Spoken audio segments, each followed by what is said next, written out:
नमस्कार दोस्तों, स्वागत करता हूँ एक और बहुत ही बेहतरीन वीडियो में। जैसे कि बहुत सारे लोगों को इंटरेस्ट था कि यार इंतज़ार कर रहे थे कि एनआईटी त्रिची की प्लेसमेंट स्टेट्स कब आएगी, है ना? क्योंकि बहुत सारे लोगों को क्यूरियोसिटी होती है कि यार एनआईटी त्रिची यार इतना नाम है तो क्या सच में इतना अच्छा है या कितना ख़राब है। तो मैंने सोचा क्यों ना आप लोगों को एक ओवरऑल प्लेसमेंट स्टेट्स बता दिया जाए, लास्ट ईयर कैसा प्लेसमेंट रहा, जनरली कैसा प्लेसमेंट रहता है। तो सबसे पहले एनआईटी त्रिची को आप लोगों को पता है कि 8th रैंक दी गई है एनआईआरएफ में। और बहुत सारे लोग को मानते होंगे कि यार आईआईटी पीछे निकल रहे हैं, एनआईटी तिरछी ऐसा कैसे? तो एनआईटी तिरछी है यार, उनके जो टीचर्स हैं, उनके जो डायरेक्टर्स हैं, उनके जो टीपीओ है, उन्होंने उसको मेंटेन किया, उसको इस तरीके से बनाया है कि वो डिजर्व करता। प्लेसमेंट की तो कोई कहना ही नहीं है। एनआईटी तिरछी तो यार मतलब मैं बोलता हूँ कि अगर कोई भी ब्रांच अगर एनआईटी तिरछी के अंदर बायोटेक्नोलॉजी सिरेमिक्स इंजीनियरिंग तक खोल दी जाए ना, तो उसका भी 100% प्लेसमेंट कराने की दम रखता है। ये है पावर ऑफ एनआईटी तिरछी। तो सिर्फ मुझे दो ही कॉलेज प्लेसमेंट के मामले में झकास लगते हैं। एक होता है आईआईटी बॉम्बे, ठीक है, जिसकी हर ब्रांच बायोटेक्नोलॉजी में जाओगे उसमें सब प्लेस हो जाते हैं।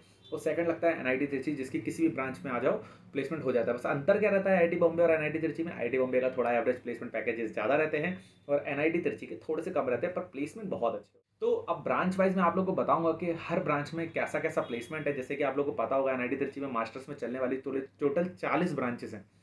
तो मैं कोशिश करूंगा कि हर ब्रांचेस का थोड़ा थोड़ा रिव्यू देता रहूं। सबसे पहले बात करते हैं सीएस की, और सीएस के साथ बात करेंगे हम लोग। एक ब्रांच चलती है वहाँ डीए। सीएस में आते कौन से बच्चे? सीएस के ईसी के बच्चे आते हैं। डीए ब्रांच में यहाँ पर सारे बच्चे नहीं आ सकते हैं, ये सिर्फ ब्रांच पर्टिकुलरली बनी है सीएस और ईसी के बच्चों के लिए। शायद डबल ई के आ सकते हैं, I am not sure with that, but mechanical ये सारे बच्चे यहाँ पर डेटा एनालिटिक्स में नहीं आ सकते हैं, जैसे कि आप लोग एनआईटी सूतकल सीडीएस में जाते हैं। तो इन दोनों को बता दूं कि इन दोनों में ही जनरली 100% प्लेसमेंट हो जाता है।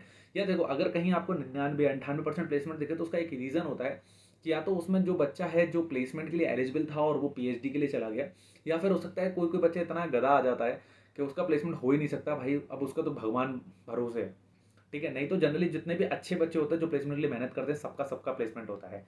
तो डीए का और सीएस का मैं आप लोगों का एवरेज सिंपली बता दूं तो यहाँ पर मैं बता दूं डीए और सीएस में यहाँ पर एवरेज जो प्लेसमेंट होता है वो 17-18 लाख के आसपास एवरेज जाता है। यहाँ पर जो बड़ी बड़ी कंपनीज होती हैं वो सारी की सारी आती है, जैसे गूगल, माइक्रोसॉफ्ट, उबर, ओरेकल, ठीक है, और भी बहुत लंबी लिस्ट है। वो सारी कंपनीज यहाँ पर हायर करने आती है। तो एनआईटी तिरछी, सीएस और डीए बहुत ही अच्छा है। अब इसके बाद करते हैं ईसी में। ईसी डिपार्टमेंट में यहाँ पर दो ब्रांचेस ज़्यादा चलती हैं, एक है बीएलएसआई और एक है कम्युनिकेशन इंजीनियरिंग। दोनों ही ब्रांचेस बहुत अच्छी हैं। अगर बीएलएसआई का बताऊँ तो वो लास्ट ईयर का 17-18 लाख के पास का एवरेज पैकेज था, और जिसमें बड़ी बड़ी company, most of them semiconductor companies आई थी, और उन्होंने बहुत अच्छा रिक्रूटमेंट किया था। इसके बाद करते हैं कम्युनिकेशन की बात। तो कम्युनिकेशन में ऐसा रहता है पैकेजेस थोड़े कम हो जाते हैं, 13-14 लाख के आसपास आ जाते हैं, पर यहाँ भी बहुत सारे बच्चे सेमी कंडक्टर कंपनीज में ही प्लेस होते हैं। अब बात करते हैं इलेक्ट्रिकल डिपार्टमेंट में। यहाँ पे चलती हैं दो ब्रांचें, पावर सिस्टम इंजीनियरिंग है, चलती है पावर इलेक्ट्रॉनिक्स। जिसमें पावर इलेक्ट्रॉनिक्स को प्रायोरिटी जाती है पावर सिस्टम के ऊपर। जनरली पावर इलेक्ट्रॉनिक्स का जो एवरेज पैकेज होता है वो 11-12 लाख के आसपास होता है, और पावर सिस्टम का जो पैकेज होता है वो 7-8 लाख, 8 लाख या 9 लाख के आसपास आप मान सकते हो। ईसी में भी ऑलमोस्ट सब लोग प्लेस हो गए थे, पावर इलेक्ट्रॉनिक्स में भी ऑलमोस्ट सब लोग प्लेस हो गए थे। ऑलमोस्ट 100% प्लेसमेंट था उनका, ठीक है। इसके बाद आ जाते हैं मैकेनिकल इंजीनियरिंग। तो मैकेनिकल इंजीनियरिंग बताऊँ तो सारे डिपार्टमेंट्स में बता दूँ एक साथ सबका बहुत अच्छा प्लेसमेंट है। सबसे ज़्यादा अच्छा प्लेसमेंट रहा है आईएम का, जो हमेशा ही रहता है। आईएससी का कोर में बहुत अच्छा प्लेसमेंट होता है। इस बार थर्मल का मैं समझता हूँ 2020 में थर्मल का खराब रहा था प्लेसमेंट।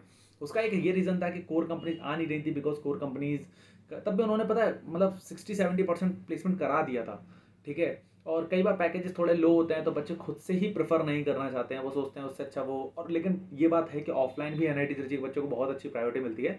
बाद में वो बच्चे जाके बाहर भी प्लेस आराम से हो जाते हैं, ठीक है। कोर में थर्मल का बहुत अच्छा प्लेसमेंट होता है, मैन्युफैक्चरिंग का बहुत अच्छा प्लेसमेंट होता है।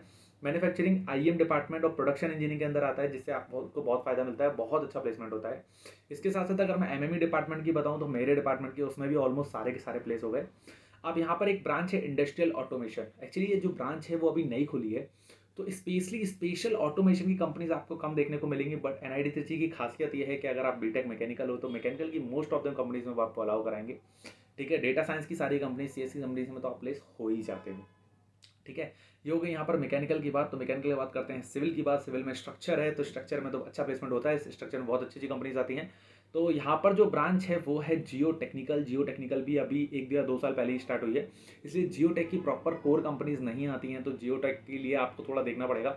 हाँ, पर अगर आप नॉन कोर में जाना चाहते हो तो डेटा साइंस के लिए आप जियो टेक प्रेफर कर लो। वहाँ पर डेटा साइंस का बहुत सारी कंपनीज आती हैं, वहाँ आप आराम से प्लेस हो जाओगे। बाकी ट्रांसपोर्टेशन एनवायरनमेंट यहाँ पे तो अच्छा प्लेसमेंट होता है। एनवायरनमेंट में थोड़ा सा अच्छा प्लेसमेंट लगा मुझे as compared to transportation. Average placement packages की बात करेंगे तो वही 6 साढ़े 6 लाख की, अगर नॉन कोर में अगर कोई प्लेस हुआ होगा तो 9-10 लाख में प्लेस होगा, लेकिन एवरेज पैकेज 6 साढ़े 6 लाख रुपए यहाँ पर सिविल में रहने वाला है।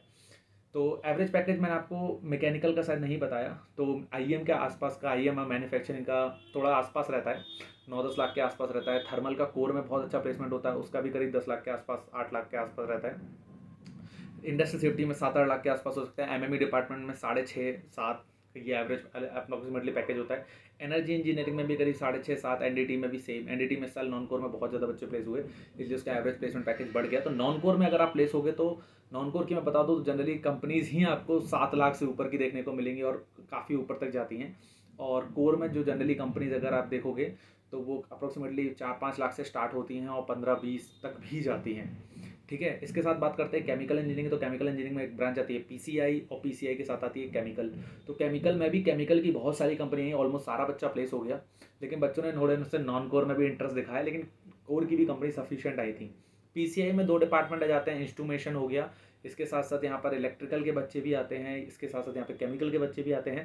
तो यहाँ पे EEIN के बच्चे तो अपना EE कंपनीज में अच्छा कर लेते हैं, और पीसीआई के जो केमिकल के बच्चे हैं केमिकल कंपनीज में आ जाते हैं। कि मैंने ऑलरेडी जो सारी ब्रांचेज हैं एनआईटी त्रिची के प्लेसमेंट स्टेट्स की वो कवर कर ली हैं। एनआईटी त्रिची बिल्कुल मैं बताऊँ जो बात सच है तो सच है, एनआईटी त्रिची का प्लेसमेंट बहुत अच्छा है। पहले मैं नहीं मानता था, पर मैं ये जानता हूँ कि ऐसा कोई भी डिपार्टमेंट नहीं था इस लास्ट ईयर जिसमें 100 से कम कंपनी आई हो।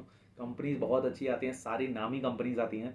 कई बार वो कंपनीज आईआईटीज़ में नहीं जाती हुई दिखेंगी, लेकिन हमारे कॉलेज में आती हुई दिखेंगी, या फिर वो बड़े आईआईटीज़ में गई होंगी और हमारे आई होंगी, और हर एनआईटी और हर आईआईटी में नहीं गई होगी। तो मैं ये कहूँगा कि जो टॉप 4 एनआईटी हैं उसमें एनआईटी त्रिची एक अलग ही लेवल है ना। हाँ, मैं मानता हूँ लोग एनआईटी वारंगल का भी पहले एक बहुत नाम था, लेकिन एनआईटी त्रिची इस समय लाइक प्लेसमेंट में तो मैं मानता हूँ सुपर है। और इसके साथ साथ मैं थोड़ा सी बात और इंक्लूड करना चाहूँगा, जो लोग ये सोचते हैं कि एनआईटी त्रिची में जाएंगे थोड़ा रेसिज्म होगा क्योंकि साउथ की एनआईटीज़ हैं, तो ऐसा बिल्कुल भी नहीं है, बिल्कुल भी परेशान मत होना। अंदर कल्चर बहुत अच्छा होता है, हर टाइप का मतलब फेस्ट मनाया जाता है। आप तेलुगु हो तो आपके लिए मतलब अलग फेस्ट है ना। आप मतलब सब लोग पार्टिसिपेट करते हैं, मतलब जो तेलुगु उसका न्यू ईयर होता है, मैं नाम भूल गया उसका, वो करके कुछ नाम था उसका। इसके अलावा जैसे बिच्छू होता है, मतलब अगर हम केरला का देखें, हम लोग के जो फेस्टिवल होते हैं शिवाजी राजे महाराज का, महाराष्ट्र का सब कुछ बहुत अच्छी तरीके से, गणेश चतुर्थी सब कुछ बहुत धूमधाम से मनाया जाता है, सब लोग मिलजुल के रहते हैं। तो अगर आप लोग एनआईटी त्रिची को प्रेफर कर रहे हैं और अगर आपको एनआईटी त्रिची मिल रहा है तो आप बेझिझक मतलब लीजिए। आप ये मत सोचिए आप नॉर्थ इंडिया का आपको कोई भी प्रॉब्लम होने वाली है। तो आशा करता हूँ मैंने यहाँ पर आपको एनआईटी त्रिची प्लेसमेंट स्टेट से रिलेटेड सारी की सारी मतलब जो भी और भी डाउट्स होना तो वो मुझसे आके मेरे इंस्टाग्राम पे पूछ लीजिएगा, ठीक है। और जैसे ही प्लेसमेंट स्टेट्स रिलीज होता है तो मैं सारा का सारा आप लोगों को डेटा प्रोवाइड करा दूंगा, ठीक है। आशा करता हूँ आप लोगों को ये वीडियो अच्छा लगा तो वीडियो को लाइक करना है, वीडियो को शेयर करना है, चैनल को करना है सब्सक्राइब, और बने रहना है सिद्धार्थ लाइव चैनल के साथ।